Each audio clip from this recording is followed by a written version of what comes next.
அறிமுகப்படுத்துங்க. உங்களுக்கு எதுக்கு ஜெயபாலுங்க. அறிமுகம்? உங்களுக்கு தெரியாத முகமுண்டா மதுசூதன், நீங்க என்ன? வரவேற்புரை கொடுத்துருங்கய்யா, வரவேற்புரை கொடுத்துருங்க. வரவேற்புரை ம். உரையை கொடுங்க. அரிக்கு முகம் இருந்தால் அது அறிமுகம். அரிக்கு முகம் தேவையில்லை, அதனால அறிமுகம் தேவையில்லை. அரங்கநாதருக்கு அறிமுகம் தேவையில்லை, அரிதான் அரங்கநாதர். அதுதான் எல்லாத்தையும் பார்க்கடல்ல இருந்து கடைஞ்சி எடுத்து அமுதத்தை கொடுத்துக்கிட்டே இருக்கு. அந்த மாதிரி நம்ம அரங்கநாதராக இருக்கக்கூடிய மாணிக்கவாசகம் ஐயா அவர்கள் இப்போது அறிவை பற்றி பேசுவார். வாழ்க வளமுடன். வாழ்க வையகம், வாழ்க வையகம், வாழ்க வளமுடன். வாழ்க வேதாத்திரியம், குருவே துணை. என்னுடைய தலைப்பு அறிவின் திருவிளையாடல். ஆறாவது அறிவாகிய இயற்கையில் மலர்ந்தல் பூக்கள் தான் மனிதனின் உருவம். அறிவு, உயிர், காந்தம், மனம். இதில் மனம் என்பது இறைவனின் மறுமுனை, மனிதனின் மனமே. மனம் நமது உடலில் 2 வேலைகளை செய்து, தோலு, நாக்கு, மூக்கு, கண்ணு, காது வழியாக அனுபவங்களை மனம் உயிர் சக்தி காந்தம் மூலியமாக மூளைக்கு கொண்டு செல்வது மனம். இந்த இந்திரியங்களுக்கு பேர் என்ன நம்ம சொல்றோம்னா, அறிவு சார்ந்த புலன்கள், ஞான இந்திரியங்கள். ஊன் உணர்வு, சுவை, வாசனை, பார்வை, சப்தம் என்ற உணர்வுகளை தூங்கும் நேரம் போக மற்ற நேரத்தில் மூளைக்கு கொண்டு செல்வது மனம். ஏன் இதற்கு ஞான இந்திரியன் சித்தர்கள்லாம் பேர் வச்சாங்கன்னா, இந்த புலன்கள் மூலமா தான் நாம் இன்ப துன்ப உணர்வுகளை அனுபவிக்க முடியும். இப்ப நம்ம கிட்ட கடவுள் இன்னைக்கு நைட்டு 12 மணிக்கு வந்து, உனக்கு தொட்டா தோல் மரத்து போயிரும், நாக்கு சுவை தெரியாது, மூக்கு வாசனை போயிரும், கண்ணு குருடா போயிரும், காது செவிடா போயிரும், 1,00,000 வருஷம் இந்த பூமியில வாழ்கிறாயா, சொல் கிராண்டட் அப்படின்னா நம்ம பதில் என்னவா இருக்குன்னு நினைச்சு பாருங்க. அப்ப இந்த புலன்கள் மூலியமா தான் நான் அனுபவிக்கிறேன். 2வது, இந்த புலன்களை நான் இப்ப என் வீட்டுல இப்ப கிட்டத்தட்ட பாத்தீங்கன்னா எனக்கு 67 வயசு. நான் பிறந்த வீட்டுல இருக்கிறேன். படிச்ச நேரம் போவேன். ஒரு நாள் 12 மணி நேரம் என் கண்ணை கட்டிக்கிட்டு என்னுடைய அன்றாட வேலையை செய்ய முடியுமானா நினைச்சு பாருங்க. அது இன்பமா துன்பமா? கண்ணை கட்டிக்கிட்டு காலையில 6ல இருந்து சாயந்தரம் 6 வரலையும் என்னுடைய ரெகுலர் ஒர்க்கை நான் செய்யணும்னா அது துன்பமாக மாறிவிடும். அப்ப இவ்வளவு நாள் எதுல இருந்தேன்? கண்ணு திறந்திருந்தா இன்பம்ங்கிறது. அந்த கண்ணு புலன்கள் இயக்கத்தில் இருந்தாவே நான் இன்பத்தில் இருக்கிறேன்ங்கிற அறிவு இந்த 6வது அறிவுக்கு கிடையாது. என்னமோ இயற்கையில இன்பம்னா யார் அங்கே அப்படின்னா, ஒரு 10 ஆள் வரணும், ஒரு 50 ஏக்கர் நிலம் இருக்கணும், மெர்சிடஸ் பென்ஸ் கார் இருக்கணும், சினிமா நடிகர் நடிகை போல புருஷன் பொண்டாட்டி இருக்கணும். இப்படி எல்லாம் இருந்தாதான் இன்பம்னு பைத்தியங்கள் நினைச்சுக்கிட்டு இருக்கிறாங்க. நல்லா நினைச்சு பாருங்க. என் புலன்கள் இயக்கத்தில் இருந்தால் நான் முழு வகை இன்பத்தில் ஆழ்ந்து இருக்கிறேன்ங்கிற அறிவு நமக்கு வேணும். ஆகவேதான் இந்த புலன்களுக்கு சித்தர்கள் ஞான இந்திரியங்கள் அப்படின்னு வச்சிருக்கிறாங்க. அதாவது அறிவு, காந்த காந்த புலன்கள், இதுக்கு பேர் வச்சிருக்காங்க. மனம் இந்த புலன்கள் மூலம் கொண்டு சென்று அதன் வழியே ஜீவகாந்தம் என்ற உயிர் சக்தி செலவு நமக்கு ஆகிட்டேதான் இருக்குது. ஒரு சில அனுபவங்களை நமது கருமையத்தில் பதிவு செய்துவிடும். இப்ப நான் ஆலியார்ல இருந்து வந்தேன். எதிர்த்தாப்புல கிட்டத்தட்ட ஒரு 50,000 பேர் car, bus, lorry, 2 wheeler, manual எல்லாம் நடந்து போயிருப்பாங்க. நான் கண்ணை முழிச்சிட்டு தான் டிரைவிங் பண்ணேன். யாரு என்ன கலர் சட்டை போட்டாங்க, வந்த வண்டியில் நம்பர் என்ன, இது பெரிஃபீரியல் கான்சி மேலடுக்கு பதிவு அப்படியே வரும், அப்படியே போயிருந்து. மூளைக்கு இந்த மாதிரி வேலையெல்லாம் உண்டு. ஒரு இடத்துல நிறுத்தி, ஐயையோ அவருக்கு நான் அந்த என் காரை ரிப்பேர் பண்ண பாய்க்கு வாங்க மறந்துட்டுமேன்னு சொல்லி கரெக்டா அவர் ஊருக்கு 2 கிலோமீட்டர் முன்னால இருந்தது. நாவல் பழம் எவ்வளோன்னு கேட்டேன். கிலோ 500 ரூபான்னாங்க. ஏமா நாவல் பழம் கிலோ 200 ரூபாய். நீங்க அங்கேயே வாங்கிக்கிட்டாங்க.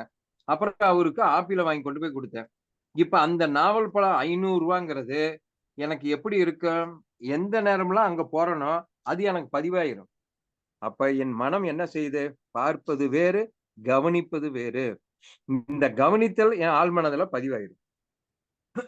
இதுதான் நம்ம ஆழ்மனம் வேலை செஞ்சுட்டு இருக்குது. அது கருமையம் அப்படின்னு நம்ம சொல்லிட்டு இருக்கிறோம். எப்போது எல்லாம் நமது மனம் அந்த அலைச்சுழலுக்கு போகுதோ அப்போது கருமையத்தில் பதிவு செய்யப்பட்ட அந்த பதிவை மூளையின் வழியாக எண்ணங்களாக மனம் விரித்து காட்டுகிறது. இதுதான் எண்ணம். ஜெயபால் கூட கேட்டார், 1,00,000 பதிவுல ஒரு எண்ணம் தான் வருதுன்னு. மூளையினுடைய அதிர்வு இயக்கம் ஒரு மனிதனுக்கு அப்படிதான் இருக்குது. 5, 6 எண்ணங்கள் ஒட்டுமொத்தமா நம்மளால பார்க்க முடியாது. பார்க்கலாம். மென்டலா ஆயிட்டா தான் பார்க்கலாம். ரைட். மோகன்ராம் சிரிக்கிறான். ஆகவே மனம் 2 வேலையை செய்யுது. சரி. மனம் எங்கிருந்து உற்பத்தி ஆகுது? அதனுடைய மூலம் என்ன? நம்ம உடம்புல ஒரே ஒரு சக்தி இயங்கலின்னா, அந்த உடலுக்கு பேர் வேற. அங்க மனம் இயங்காது. இப்ப அந்த சக்திக்கு பேர் என்ன? யார கேட்டாலும் சொல்லுவாங்க, உயிரும்பாங்க. உயிர் போன உடம்புக்கு மனம் இருக்குமா? அப்படின்னு கேட்டீங்கன்னா இருக்காது. அப்ப அந்த உடம்புக்கு பேர் என்ன? பிணம். பிணத்துக்கு மனம் இருக்குமா? இருக்காது. யாராவது செக் பண்ணியிருக்கிறீங்களா? இல்ல. இனிமேல் யாராவது பிணத்துக்கு பக்கத்துல போனீங்கன்னா, ஐயா நான் திருப்பதி லட்டு வாங்கிட்டு வந்திருக்கிறேன். உங்களுக்கு ரொம்ப விருப்பப்பட்டு சாப்பிடுவீங்களா? கொண்டாந்து இந்தா பாருங்க வச்சிருக்கிறேன்னா, வெடுக்குன்னு அது பெட்ஷீட்ட உதறி எந்திரிச்சு குடுன்னா, புருஷன், பொண்டாட்டி, பிள்ளை குட்டி, காக்கா, ஈ குஞ்சு அங்க ஏதாவது ஒரு டிக்கெட் நிக்குமா? துண்ட காணோம் துணிய ஒரு காக்கா, ஈ குஞ்சு நிக்காது. இவ்வளவு நாள் கூட தானே இருந்தான். அதுக்கப்புறம் நம்ம உட்காருவோமா? நினைச்சு பாருங்க. அப்ப மனம் எங்கிருந்து உற்பத்தி ஆகிறது? அந்த உயிர் சக்தியிலிருந்து வருகிறது.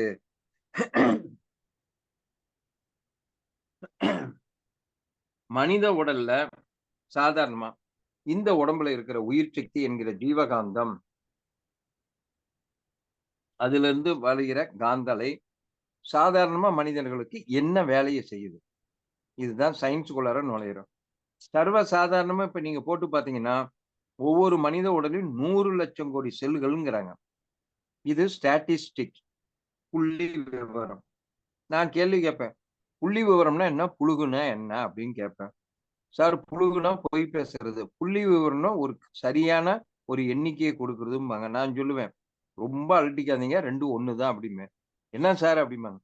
ஆமா 100 வருஷத்துக்கு முன்னால மனித உடல் 6,000 கோடி செல்லுனானுங்க. எல்லா உலக விஞ்ஞானிகளும் ஆமானானுங்க. 50 வருஷத்துக்கு முன்னால 1,27,000 கோடி செல்லுனானுங்க. எல்லா விஞ்ஞானிகளும் ஆமானானுங்க. இப்ப 2 வருஷமா 100,00,000 கோடி செல்லுனானுங்க. எல்லாம் ஆமான்ட்டானுங்க. என்னமோ உட்கார்ந்து அரிசி என்ற மாரி எண்ணி போட்டவனுங்கள்ட்ட சொல்லிப்புட்டானுங்க. அப்ப புளுகுன்னா என்ன? புள்ளி விவரம்னா என்ன? அது எக்கடு கெட்ட போது விட்டுருங்க நம்ம. நம்ம சப்ஜெக்ட்க்கு வருவோம். ஆனால் ஒரு நிமிடத்திற்கு மனித உடலில் 300 கோடி செல்கள் அழிந்து கொண்டு இருக்கிறது. இதான் முக்கியம். 300 கோடி செல் ஒவ்வொரு மனித உடம்புலயும் அழிந்து கொண்டு இருக்கிறது. இதுதான் சப்ஜெக்ட் மேட்டர். இந்த 300 கோடி செல்ல ஒரு நிமிஷத்துக்குள்ளார எடுத்து மூச்சு காத்துல ஒரு 99 பங்கு யூரின், மோஷன், தும்மல், கண்ணீர், வேர்வை வழியா துல்லியமா வெளியேற்றிட்டு இருக்கிறது இந்த உயிர் சக்தியிலிருந்து வருகிற காந்த அலை. மீண்டும் அந்த ஒரு நிமிடத்துக்குள்ளார நம்ம சாப்பிடுற சாப்பாட்டுல இருந்து 300 கோடி செல்ல தயாரிச்சு முடி செல்லு, மூக்கு செல்லு, கண்ணு செல்லு, நாக்கு செல்லு, உதடு செல்லு, எலும்பு செல்லு, முழங்கால் செல்லு, முட்டி செல்லு, ரத்தம் செல்லு, மஞ்சள் செல்லு, சுக்கிலன் செல்லா மாத்தி எங்க இருந்து எடுத்ததோ துல்லியமா அங்க ஒரு உற்பத்தி பண்ணி ஒண்ணு வச்சிரும். இப்ப ஒரு செல்ல நம்ம காந்த சக்தி எடுக்க மறந்தாலும் அல்லது 300 கோடி ஒரு நிமிஷத்துக்கு 300 கோடி செல்ல வெளியில தள்ளிவிட்டு ஒரு செல்ல அந்த இடத்துல உற்பத்தி செய்ய தவறினாலும் சயின்ஸ்ல அதுக்கு பேர் புற்றுநோய், கேன்சர்ன்னு இருக்கிறாங்க. இப்ப நினைச்சு பாருங்க, மனித உடம்புல இவ்வளவு அருமையா அந்த ஜீவகாந்தம் இவ்வளவு நாள் நமக்கு அது செஞ்சது. அப்ப அந்த ஜீவகாந்த சக்திக்கு அறிவு இருக்குமா? இருக்காதா? இது ஃபர்ஸ்ட் கேள்வி. ஏன்னு கேளுங்க. எல்லாருமே தாயின் வயித்துல இருக்கும்போது ஒரு புள்ளி. எல்லாருமே ஸ்கேன் பண்ணியிருப்பாங்க. அத பத்தி சொல்லியிருப்பாங்க. இந்த புள்ளிய கரெக்ட்டா கண்ணு, காது, மூக்கு, நாக்கெல்லாம் யாரு வச்சா? இப்ப முடி எந்த இடத்துல நமக்கு அடர்த்தியா வருதோ, அந்த இடத்துல வருது. கண்ணு முடி, தலைமுடி மாதிரி ஒரு 6 அடி நீளம் வளர்ந்ததுன்னு வச்சுக்கங்க. ஒருத்தர பார்க்கணும்னா முடிய விலக்கி விட்டு பார்க்கணும். நாக்குல 6 அடி கூந்தல் முளைஞ்சதுன்னா, டீ இப்ப நான் டீ கொண்டாந்து குடுத்தாங்க. டீ சாப்பிடுறேன். சேவ் பண்ணிட்டு தான் சாப்பிடணும். இப்ப 5 லிட்டர் ரத்தத்த ஒரு புள்ளி எப்படி உற்பத்தி பண்ணுச்சு? அப்ப எனது உயிர் சக்திக்கு அறிவு இருக்குதா? இல்லையா? நல்லா சிந்திச்சு சொன்னோம்னா, கண்டிப்பா எல்லாரும் சொல்லிப்புடுவாங்க. அறிவு இருக்குது. இப்ப என்ன புரிஞ்சுக்கிட்டோம்? ஃபர்ஸ்ட் கேள்விக்கு பதில், மனித உடலில் உள்ள உயிர் சக்திக்கு, எல்லா உயிர் சக்திக்குமே சொல்லலாம். உயிரினங்கள் உள்ள உயிர் சக்தின்னு சொல்ல, நம்ம மனித உடலை நம்ம எடுத்துக்கிறோம். இப்ப ஒரு தீசிஸ் மாதிரி அறிவு இருக்குது. ரைட். இப்ப 2வது கேள்வி. மனிதனுக்கு எத்தனாவது அறிவு? 6வது அறிவு. என்ன செய்யுது 6வது அறிவு? இயற்கையில இருப்பதை தரமாற்றி, உருமாற்றி பயன்படுத்திக் கொள்கிறது. இதையெல்லாம் எது செய்யுது? 6வது அறிவு. இப்ப இயற்கையில இருப்பதை தரமாற்றி, உருமாற்றி பயன்படுத்தினா, இப்ப சென்னை எடுத்துக்கலாம். ஒரு 100 மீட்டர் உயரத்துல இருந்து ஏரியல் வியூ மெட்ராஸ பார்த்தா, எத்தன கட்டடம், எத்தன லாரி, எத்தன பஸ், எத்தன காரு, எத்தன செல்போன், எத்தன டிவி, வயர்லெஸ் அது இதுன்னு ஓடுதே. இதெல்லாம் 5வது அறிவு கண்டுபிடிச்சதா? 6வது அறிவு கண்டுபிடிச்சதான்னு கேட்டா, 6வது அறிவும்பாங்க. இப்ப இவ்ளோ பெரிய விஞ்ஞான வளர்ச்சியில நம்ம மனித 6வது அறிவு செய்தே அந்த அறிவை விட எனது உயிர் சக்தி செய்யற அறிவு மேலானதா, மட்டமானதா? இது செகண்ட் கொஸ்டின். யாராவது ஒருத்தர் சொல்லுங்க. மைக்க அன்மியூட் பண்ணி நான் கேட்கிற கேள்விக்கு பதில் கொஞ்சம் சொல்லுங்க. சசிகலாமா தூங்கிட்டீங்களா? அதுதான் உயர்வானது. ம். ஐயா சொல்லிட்டாரு பாருங்க. என் உயிருக்கு மேலானது, உயர்வானது. ஏனென்றால் எதுக்கு மேலானதுன்னு சொல்லலாம்? அது செய்யற ஒரு வேலைய கூட 6வது அறிவு செய்ய முடியாது. அந்த உயிர் சக்திக்குள்ள இருக்கிற அந்த அறிவுக்கு சித்தர்கள் வைத்த பேரு தான் கடவுள், தெய்வம், இறைவன் என்றால் நான் யார்? என் அறிவு என்பது என்ன அப்படின்னு பாத்தீங்கன்னா, நானே கடவுளாக இருக்கிறேன். என் உயிர் சக்திக்குள் இருக்கிற அறிவே பேரறிவாக கடவுளாக இருக்கிறது. இந்த கன்க்ளூஷனுக்கு ஈஸியா வரலாம். ரைட். இப்ப நம்ம இந்த இப்ப இதெல்லாம் எந்த பொருள்களிலும் உள்ள என்ன இருக்குது, ஏது இருக்குது, அப்படி 6வது அறிவு என்ன செய்யுது அப்படின்னு பாத்தீங்கன்னா, நம்ம தாடி சொல்றார். யாரு சொல்றாரு? எங்க போனாலும் வந்துறாரு. 6ஆம் கிளாஸ் போனாலும் வந்துறாரு. டிகிரி போனாலும் வந்துறாரு. கிராஜுவேட் பண்ணாலும் வந்துறாரு.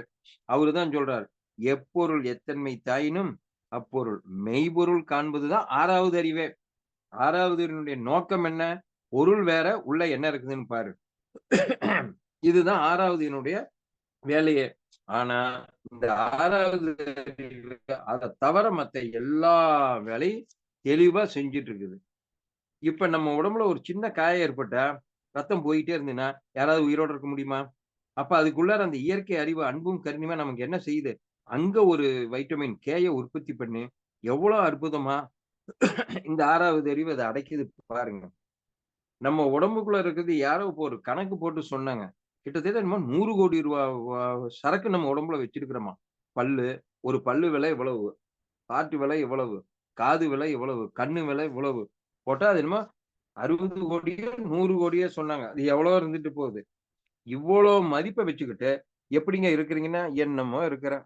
நான் இருக்கிறது ஒண்ணும் இல்லாத. இப்ப இதெல்லாம் இருக்கிறதே வேலை. அதெல்லாம் அனுப்பிச்சு விட்டுறலாம். என்னென்ன பதில் நம்ம 6வது அறிவு செய்து பாருங்க. இப்ப இதுதான் நம்ம என்ன பண்ணணும்? இந்த அறிவுன்னா என்ன? அந்த அறிவு என்ன செய்யுது? அப்படின்னு நம்ம ஆராய்ச்சி பண்ணி பார்த்தோம்னா, இருப்பதெல்லாம் இறைவனைத் தவிர வேற ஒன்றும் இல்லை. அவன் தூணிலும் இருக்கிறான், துரும்பிலே இருக்கிறான். காக்கை குருவிகள் எங்கள் ஜாதி, நில் கடலும் மலையும் எங்கள் கூட்டம். நோக்கும் இடமெல்லாம் யாமின்றி வேறில்லை. நோக்க நோக்க களியாட்டம். எப்படி இதெல்லாம் அவங்கெல்லாம் உணர்ந்து பாடியிருக்காங்க பாருங்க. இந்த அறிவை தான் வேதங்கள் சொல்லுது. தத்துவம் அசி. எது அதுவோ இன்று நீயாக இருக்கிறாய். அகம் பிரம்மாஸ்மி. அதாவது எனது அகம் என்கிற உயிர் அல்லது ஆன்மா பிரம்மத்திற்கு சமமாக இருக்கிறது. பிரக்ஞானம் பிரம்மம். எல்லாவற்றிலும் அறிவுதான் பிரதானமாக உள்ளது. இது வேதங்கள் சொல்லுது. அப்படியே பகவத்கீதை வாங்க. ஐயா தான் சொன்னாரு. பழனிசாமி ஐயா. பிரம்மம் பிரணவ சொரூபம். பிரம்மம்னு என்னங்க? இறை. பிரம்மத்துக்கு உடலற்றது, உருவமற்றதுன்னு பிரம்மசூத்திரத்துல இருக்குது. எடுத்து நல்லா போய் படிச்சு பாருங்க. பிரம்மம் பிரணவ சொரூபம். பிரணவனா அறிவு, ஆற்றல், காந்தம். அதுதான் வேலு 3 இருக்கும். பிரணவ சொரூபம். அடுத்தது சொல்லுது. பிரம்மம் ஆத்மஸ்வரூபம். என்னுள் ஆத்மாவாக, உயிராக, அறிவாக இருப்பதுவே பிரம்மம் தான். பிரம்மம் ஞான சொரூபம். இது எது சொல்லுது? பகவத்கீதை. பிரம்மம் என்றால் எல்லாவற்றுக்கும் ஆதாரமானது. மேலும் பிரம்மம் எங்கும் நிறைந்திருக்கும் அழிவில்லாத எல்லையற்ற பரம்பொருள். அது குணங்களுக்கு அப்பாற்பட்டது, பெயர் மற்றும் வடிவங்களுக்கும் அப்பாற்பட்டது. அதுவே சத்தியம், அறிவு மற்றும் முடிவில்லா ஆனந்தத்தின் சொரூபம். பிரம்மம் ஆத்மஸ்வரூபம். இந்த இடத்தில் பகவத்கீதையில் ஆத்மா என்பது உள்ளே இருக்கும் அழியாத நித்தியமான ஆன்மீக சாராம்சம். ஆத்மா பிறப்பதோ இறப்பதோ அது எப்போதும் இருந்து கொண்டுதான் இருக்கும். அது பரம்பொருளான பிரம்மத்தின் தன்மாற்றம். பிரம்மத்தின் ஒரு பகுதிதான் ஆத்மா. பிரம்மத்திலிருந்து எண்ணற்ற ஆத்மாக்கள் தன்மாற்றம் அடைந்து கொண்டே இருக்கிறது. அதாவது ஆத்மா எனது உள்ளிருக்கும் தெய்வீக அறிவு. இதுதான் ஆத்மாவின் உண்மையான சுயமாகும். இந்த ஆத்மா பிரம்மத்துடன் நேரடியாக தொடர்பு கொண்டது. ஒவ்வொரு தனி ஆத்மாவும் அடிப்படையில் பரம்பொருளான பிரம்மத்துடன் இணைப்பதுதான். நமது அறியாமையினால் இந்த உண்மை அறிவு மறைக்கப்படுகிறது. இந்த உண்மையை ஞானத்தின் மூலம்தான் உணர முடியும். சுய அறிவு மற்றும் ஆன்மீக பயிற்சியினால் ஒருவன் தனது உண்மையான சுயத்தை அறிந்து அது பேரறிவு என்கிற பிரம்மத்தில் இருந்து வேறுபட்டதல்ல என்பதை முற்றிலுமாக உணர்கிறான். முக்தி அல்லது ஆன்ம விடுதலைக்கான வழியே ஆத்மா பிரம்மத்தின் சொரூபம் என்பதை உணர்வதுதான். அந்த உணரும் போதுதான் இது முக்தி, ஆன்மா விடுதலை அப்படின்னு நம்ம சொல்றோம். இந்த சிற்றறிவு, அந்த பேரறிவாகிய ஆத்மாவை உணரும் போதுதான் ஒருவன் பிறப்பு இறப்பு என்ற சுழற்சியிலிருந்து விடுபட்டு பரம்பொருளுடன் ஒன்றிணைகிறான். பிரம்மம் ஞான சொரூபம். ஞானம் என்பது பிரம்மத்தை பற்றிய சரியான அறிவையும் அதை உணரும் திறனையும் குறிக்கிறது. ஞானம் என்பது வெறும் புத்தக அறிவோ தகவல் அறிவோ அல்ல. அந்த தன்னை பற்றியும் பேரறிவாகிய பிரம்மத்தை பற்றியும் ஆழமான புரிதலை உள்ளடக்கியது. பேரறிவை பற்றி சிற்றறிவு உள்ளார்ந்த இயல்பை உணர்த்துவது. சிற்றறிவின் மூலம்தான் பேரறிவு தனது இருப்பை, அதாவது தன்னையும் தனது மூலத்தையும் உணர்வதாகும். சிற்றறிவு தனது பேரறிவின் இறந்த காலம், நிகழ்காலம், எதிர்காலம் என அனைத்தும் அதன் அறிவுக்குள் அடங்கும். இந்த அறிவு வரம்பற்றது. இதேதான் இயேசு அறிவை பரமபிதா என குறிப்பிடுகிறார். சர்வஞாத்துவம். அவர் எல்லாவற்றையும் அறிவார். அவருக்கு எதுவும் மறைக்கப்படவில்லை அல்லது தெரியாமல் இல்லை. சர்வ வியாபரத்துவம். அவரது அறிவு எல்லா இடங்களிலும் உள்ளது. அவர் ஒவ்வொரு எண்ணத்தையும் செயலையும் அறிந்திருக்கிறார். நித்தியமானது. அவரது அறிவு எப்போதும் இருந்தும் எப்போதும் இருக்கும். இந்த அறிவு அந்த அறிவை நேரத்தாலோ அல்லது இடத்தாலோ கட்டுப்படுத்தப்பட முடியாது. முழுமையானது. அவரது அறிவு குறைவற்றது. அவர் எதையும் கற்றுக்கொள்ள வேண்டியதில்லை. ஏனென்றால் அவர் எல்லாவற்றையும் ஏற்கனவே அறிந்திருக்கிறார். அவர் தனது அறிவை நீதியாகவும் நியாயமாகவும் அன்பாகவும் பயன்படுத்துகிறார். பரமபிதாவின் அறிவை முடியாது.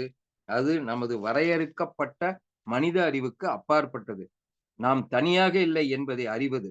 அவர் நாம் ஒவ்வொருவரையும் தனித்தனியாக அறிந்திருக்கிறார். மேலும் பைபிளில் பரமபிதாவுக்கு எல்லையற்ற அறிவு உண்டு. பைபிளின் பல வசனங்கள் இதை உறுதிப்படுத்துகிறது. மத்தேயு 11:27.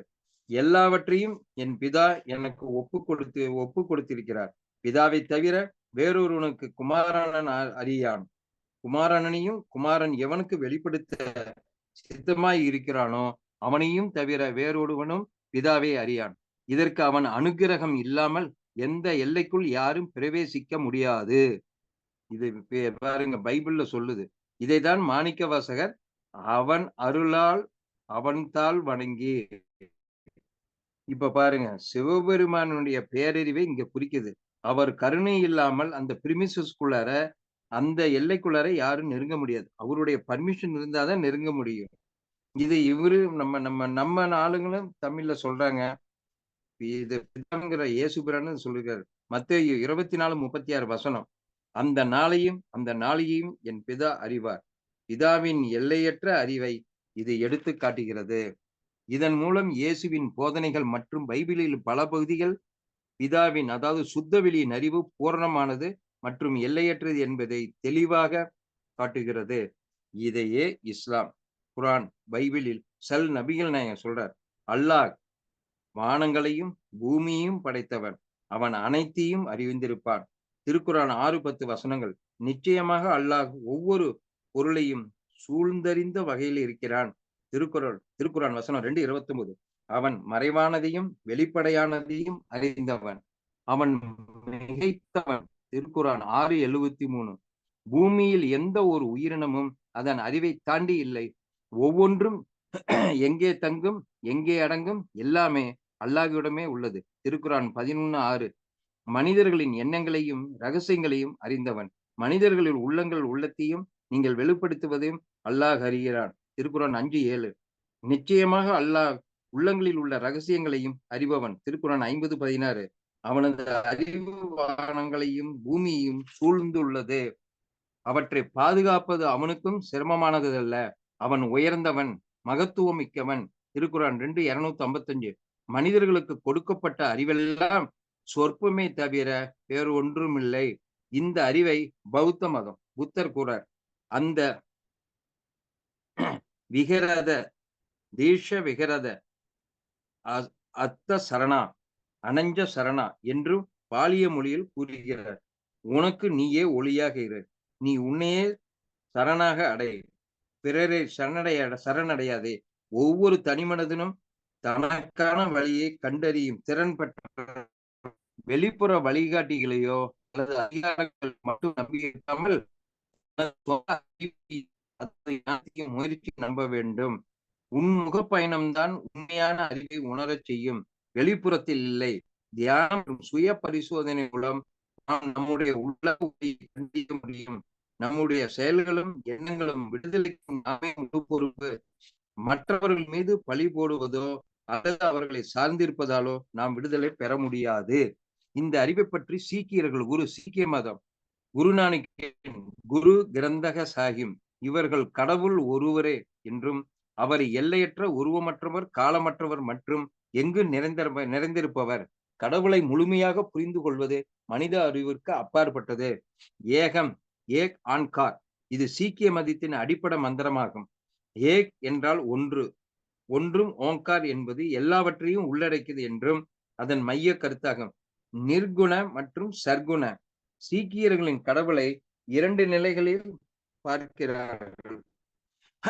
நிர்குண, பண்புகளற்றவர், உருவமற்றவர் மற்றும் சர்க்குண, பண்புகளுடன் கூடியவர், படைப்பாளராகவும் காப்பாளராகவும் செயல்படுபவன். இந்த 2 நிலைகளும் ஒன்றோடு ஒன்று பிரிக்க முடியாதவை அப்படின்னு அவங்க சொல்றாங்க. வாகே குரு, இது சீக்கியர்களின் கடவுளை போற்று ஒரு முக்கியமான சொல். இதன் பொருள் வியக்கத்தக்க குரு அல்லது அற்புதமான இறைவன் என்பதாகும். குருவின் மூலம் மட்டும்தான் அறிதல். சீக்கிய மதத்தில் கடவுளை பற்றிய உண்மையான அறிவு குருவின், ஆன்மீக ஆசிரியர் மூலம் மட்டும்தான் பெற முடியும். குரு கிரந்த சாஹிப் நித்திய குருவாக அவங்க கருதிட்டு இருக்கிறாங்க. அதை கடவுளை பற்றிய அறிவு ஞானம் பொதிந்துள்ளது. குருவின் போதனைகளை பின்பற்றுவதன் மூலமும் அவரது நாமத்தை, கடவுளின் பெயர் தியானிப்பதன் மூலமும் கடவுளை பற்றிய ஆழமான புரிதலையும் பெற முடியும். அனுபவ அறிவு. சீக்கிய மதம் வெறும் தத்துவார்த்த அறிவை மட்டும் வலியுறுத்துவதில்லை. கடவுளை பற்றிய உண்மையான அறிவு என்பது தனிப்பட்ட ஆன்மீக அனுபவத்தின் மூலம் பெறப்பட வேண்டும் என்று அது போதிக்கிறது. தியானம், சேவை மற்றும் தூய வாழ்க்கை மூலம் ஒருவர் கடவுளுடன் நேரடி உறவை ஏற்படுத்தி கொள்ள முடியும். ஸ்ட்ராங்கா சொல்றாங்க. எல்லையற்ற தன்மை. கடவுளின் அறிவு எல்லையற்றது மற்றும் மனித அறிவுக்கு அது அப்பாற்பட்டது. மனிதர்கள் கடவுளின் ஒரு சிறிய பகுதி மட்டுமே புரிந்து கொள்ள முடியும், ஆனால் அவரது முழுமையையும் அறிந்து கொள்ள மனிதனால் முடியாது. இது சீக்கியர்களின் கடவுள் அறிவு என்பது உருவமற்ற மற்றும் அனைத்து உருவங்களும் உள்ள நிலைகள் என்கிறது. அடுத்தது யூத மதம். இந்த மதத்தில் கடவுள் ஒருவரே என்கிறது. இவ்வளவு பெரிய அண்டங்களை அவர்தான் உருவாக்கினார், அவருக்கு உடல் இல்லை, அவர் எல்லையற்றவர் என்றும் நிரந்தரமாக இருப்பவர் என்றும் கூறுகிறது. யூதர்கள் கடவுளை பல்வேறு பெயர்களில் குறிப்பிடுகிறார்கள். அதில் உள்ள புனிதமான பெயர் ஏகோவா ஆகும். இது சாதாரணமாக அவர்களின் உச்சரிக்கப்படவில்லை. ஆகையால் அவர்கள் அடோனாஸ், என் ஆண்டவன் அல்லது ஹாஹெம் போன்ற வார்த்தைகளை பயன்படுத்துகிறார்கள். அவர்கள் கடவுளை நீதிமான் என்றும் கருணை உள்ளவர், இரக்கமுள்ளவர் என்றும் குறிப்பிடுகிறார்கள். பாவம் செய்பவர்களை தண்டிப்பதும் கடமை தவறாமல் வாழ்பவர்களுக்கு வெகுமதி அளிப்பார் என்றும் நம்புகிறார்கள். யூதர்கள் கடவுளை தங்கள் வாழ்க்கையில் ஒவ்வொரு அம்சத்திலும் தொடர்பு கொள்கிறார்கள். மேலும் யூதர்கள் உணவுகளில் ஷாஹ்ருத், கோசர் சட்டங்களை கடைபிடிக்கிறார்கள். இந்த உணவு சட்டம் ஒரு விரிவான முறையை கடைபிடிப்பதாகும். அதை தனித்தலைப்பில் நம்ம பின்னால பார்த்துக்கலாம். யூதர்களின் கடவுள் அறிவை பற்றி அவர் எல்லாம் அறிந்தவர், கடவுள் சர்வஞானி என்றும் கூறுகிறார்கள். கடவுளுக்கு எல்லாமே தெரியும். கடந்த காலம், நிகழ்காலம் மற்றும் எதிர்காலம் அவருடைய அறிவு. ஒவ்வொரு தனிநபரின் எண்ணங்களையும் செயல்களையும் அறிந்திருக்கிறார். கடவுளின் அறிவு வரம்பற்றது. அவருடைய அறிவு இந்த உலகத்தையும் அதற்கு அப்பால் உள்ள அனைத்தையும் உள்ளடக்கியது. கடவுளின் அறிவு படைப்புக்கு முந்தியது. அவர் அறிவு எல்லாமே அறிந்திருக்கிறது. அவர் தனது பேரறிவின் மூலம் இந்த உலகங்களையும் வடிவமைத்தவர்.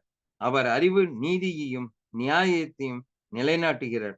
ஒவ்வொரு செயல்களையும் எடை போற்று அதற்கேற்ப வெகுமதி அல்லது தண்டனை வழங்குகிறார். மனிதர்கள் கடவுளின் அறிவை முழுமையாக புரிந்து கொள்ள முடியாது, நம்முடைய புரிதலுக்கு அப்பாற்பட்டது. இருப்பின் அவருடைய இந்த படைப்பின் மூலம் தோரா மற்றும் பிற புனித நூல்களின் மூலம் நாம் இறைவனை பற்றி ஒரு சில விஷயங்களை அறிந்து கொள்ள முடியும். இதை இவங்க சொல்றாங்க. அடுத்தது ஜைன மதம்.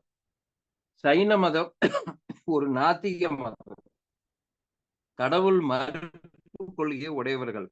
அவர்கள் ஒவ்வொரு ஆன்மாவையும் ஜீவன் தன்னளவில் தெய்வீகமானது என்றும் கர்மாவின் தடைகளை நீக்கி தனது உண்மையான இயல்பை உணர முடியும் என்றும் கருதுகிறார்கள். அவர்கள் கர்மாவிலிருந்து விடுபட்ட பரிபூர்ண ஞானம், அதுக்கு பேர் கேவல ஞானம், பரிபூர்ண ஆனந்தம் மற்றும் பரிபூர்ண சக்தி கொண்டே ஆன்மாக்களை குறிக்கிறது. இத்தகைய ஆன்மாக்கள் சித்தர்கள் என்றும் அழைக்கப்படுகிறார்கள். அவர்கள் உலகில் பந்தங்களிலிருந்து விடுபட்டு மோட்சத்தை அடைந்தவர்கள். மேலும் அவர்கள் தீர்த்தங்கரார்கள் என்றும் சிறப்பு வாய்ந்த ஆன்மாக்கள். அவர்கள் ஆன்மீக சாதனைகளை கேவல ஞானத்தை அடைந்து தர்மத்தை போதித்து மற்றவர்களுக்கும் விடுதலைக்கான வழியை காட்டுகிறார்கள். ஒவ்வொரு கால சுழற்சியிலும் 24 தீர்த்தங்கரர்கள் தோன்றுவதாக சைனர்கள் நம்புகிறார்கள்.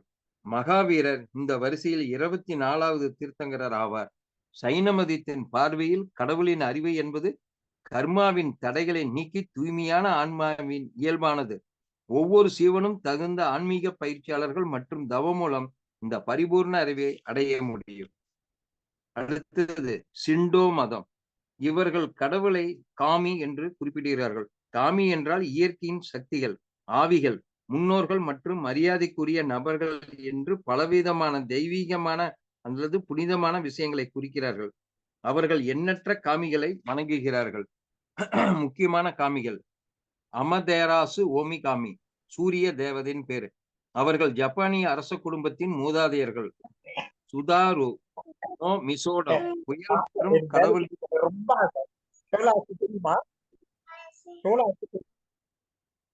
யாருங்க இது? எல்லாத்துக்கும் மியூட் பண்ணி விட்டுருங்க.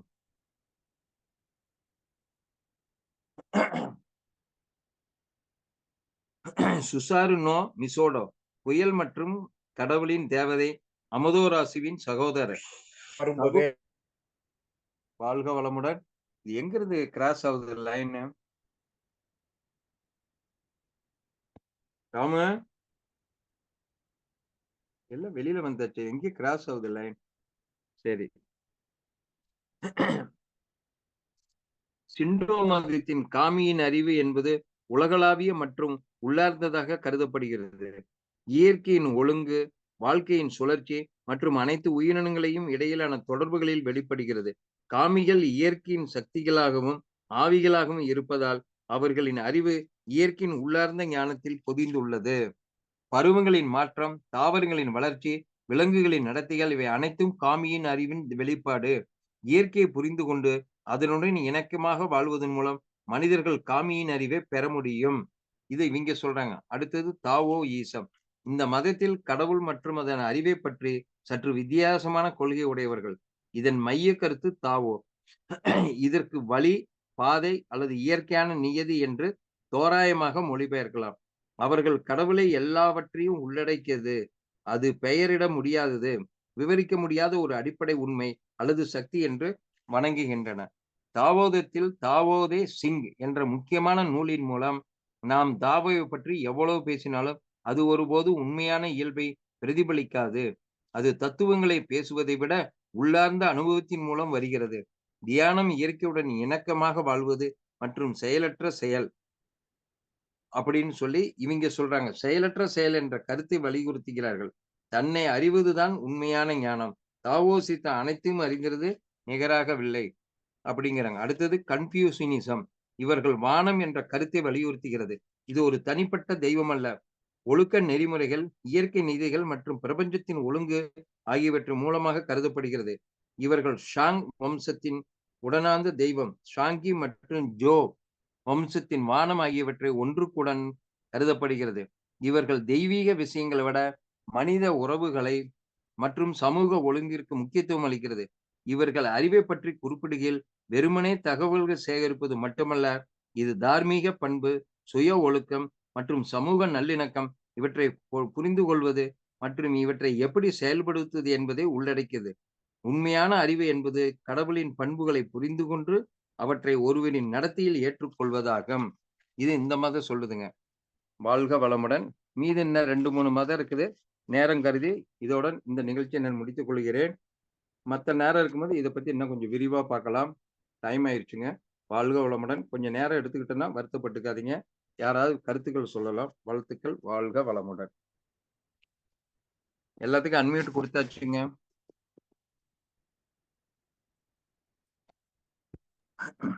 வாழ்க புரிஞ்சுதுங்களா? வளமுடன். எம்மதமும் என் மதம், எம்மதமும் சம்மதம் தான் சொல்லுவாங்க. ஆனா எம்மதமும் என் மதம்னு எடுத்துட்டு எல்லா மதத்தை பத்தி எங்களுக்கு எல்லாத்தையும் இப்படி ஒரு என்சைக்ளோபீடியா மாதிரி ஜம்முன்னு கொடுத்துட்டீங்களே. அற்புதங்க ஐயா, அற்புதம். வாழ்க வளமுடன். வாழ்க வளமுடன். நீங்க வாழ்த்துக்கள் சாதாரணமா ஐயா, வாழ்வளமுடன். வாழ்க வளமுடன். அருமையான தயாரிப்பு. நாளைக்கு மிகுதி உள்ளது நாளைக்கு சொல்லுங்க. சரி சரி. வாழ்க வளமுடன் ஐயா. வாழ்க வளமுடன். நான் மல்லிகா குரோம்பேட்ல இருந்து பேசுறேங்க ஐயா. சொல்லுங்கம்மா, ஐயா, நம்ம சொல்லுங்கம்மா. நம்ம நம்ம வந்து எல்லா மதத்தையும் நம்ம வந்து போற்றணும் அப்படின்னு சொல்றது நம்மளுக்கு வேதாத்திரிய தொண்டர்களுக்கு அது சரியா இருக்குங்களா ஐயா? நம்ம வேதாத்திரியம்ன்ற ஒரே ஒரு ஒரு ஒரு ஒரு மதமா இருக்கணும் அப்படின்னு நினைக்கிறேங்க ஐயா. அப்படிதான் மகரிஷி ஐயா, ஆசைப்பட்டாருன்னு நான் புரிஞ்சுட்டு இருக்கேன். இருங்கம்மா, அதுக்கு பதில் சொல்றேன். நான் அறிவின் திருவிளையாடல் எப்படி திருவிளையாடல் விளையாண்டுகிட்டு இருக்குங்கிறத பத்தி தான் தலைப்புல பேசினேன். வேதாத்திரிய கருத்துங்களும் மதங்களுங்கிற தலைப்புல நான் பேசல.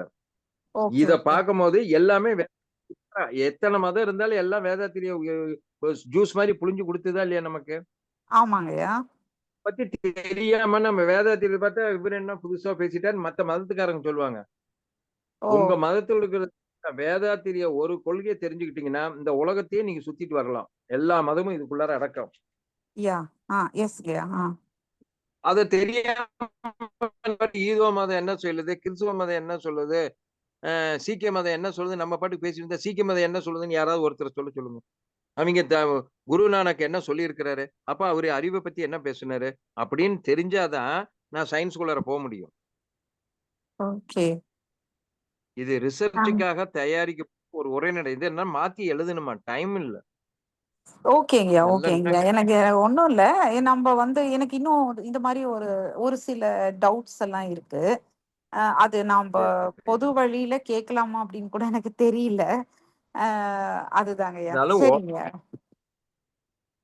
அதுதாங்கய்யா. வாழ்க வளமுடன் ஐயா. வாழ்க வளமுடன் ஐயா. எல்லாத்துக்கும் முன்னாலையும் கேட்கலாம். பண்ணணுமா ரெக்கார்டிங்? இல்லம்மா, எல்லாம் முடியும் போது ஆஃப் பண்ணிக்கலாம்னு சொல்லி இருக்காங்களே. ஒவ்வொருத்தரும் சொல்லுவாங்க, ஆலோசனைகள் சொல்லுவாங்க, கடைசியா ஆஃப் பண்ணிக்கலாம்னு தானே முடிவு பண்ணிருக்கிறோம்.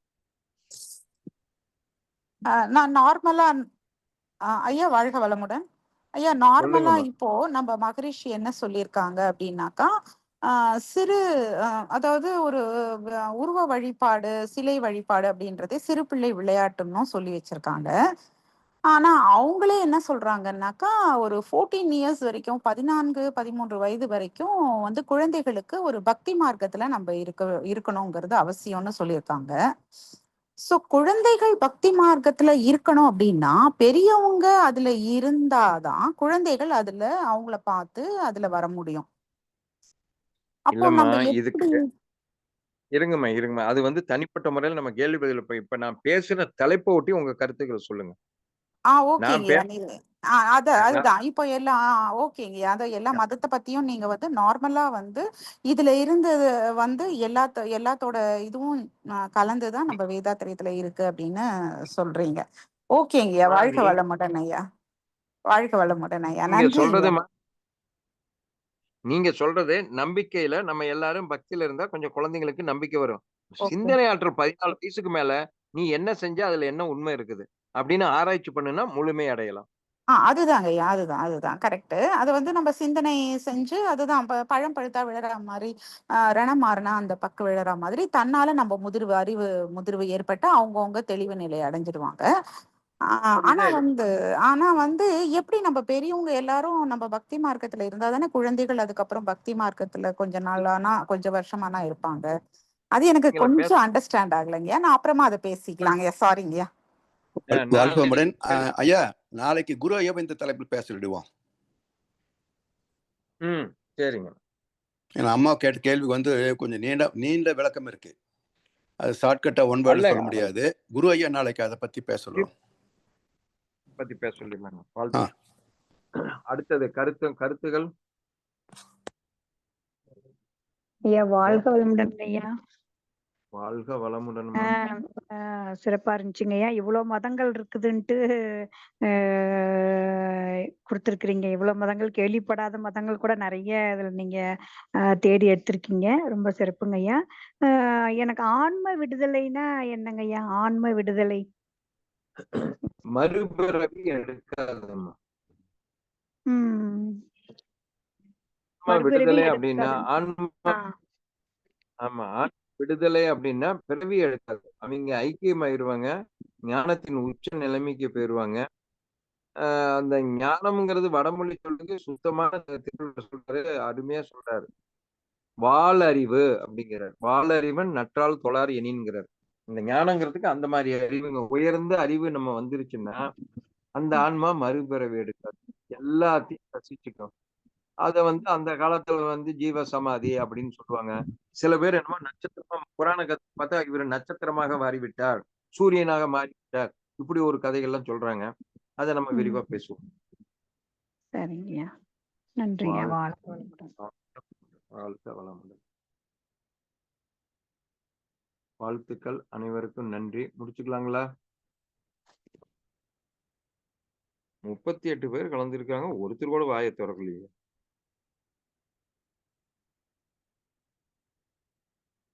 ஐயா வாழ்க வளமுடன் ஐயா. எல்லாரும் உங்க ஸ்பீச்ச கேட்டு மெய் மறந்து போயிருப்பாங்க. மெய் மறந்து இருக்காங்க எல்லாருமே. மரங்கள நான் பேசுறதை வச்சு தூங்கி இருப்பாங்க. ஐயா வாழ்க வளமுடன்யா. நம்ம வரலாறு புக்ல படிக்கிறப்ப 8வது 9வது 10வது 3 இது படிக்கிறப்ப வரலாறு புக்ல வந்து குருமார்கள்னு மதம்னு போட்டு ஒவ்வொருத்தரோட குருமார்களோட இதெல்லாம் போட்டிருப்பாங்கய்யா, ஒவ்வொரு பேராகிராஃப.